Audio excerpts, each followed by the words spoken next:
इंग्रजी हिंदी बद्दलची शिफारस ठाकरेंच्याच नेत्याने केली होती। ठाकरेंच्या सेनेचे नेते विजय कदम यांनी शिफारस केल्याचं मुख्यमंत्री देवेंद्र फडणवीसांनी म्हटलंय।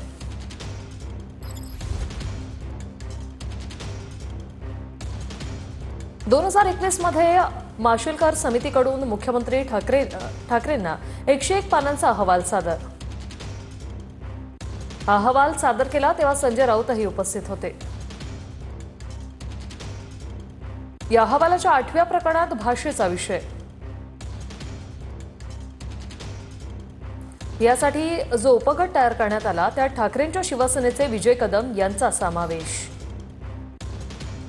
इंग्रजी हिंदी दुसरी भाषा म्हणून पहिलीपासून लागू करावी अशी विजय कदम यांची शिफारस। 20 जानेवारी 2022 रोजी मंत्रिमंडळात या अहवालाचं इतिवृत्त कायम केलं गेलं। या इतिवृत्तावर तत्कालीन मुख्यमंत्री उद्धव ठाकरेंची सही आहे।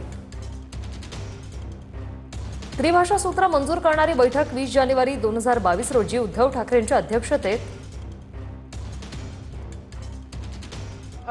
उपनेते विजय कदम हे या उपगटाचे नेते होते किंवा यातले प्रमुख होते।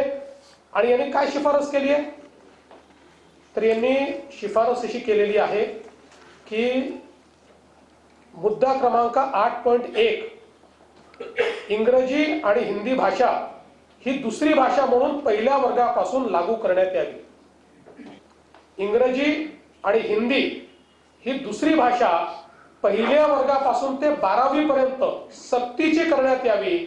आवश्यकता भासत असेल तर महाविद्यालयीन शिक्षणाच्या 3 किंवा 4 चौथ्या वर्षाच्या पदवी अभ्यासक्रमामध्येही हिंदी सक्तीची करावी।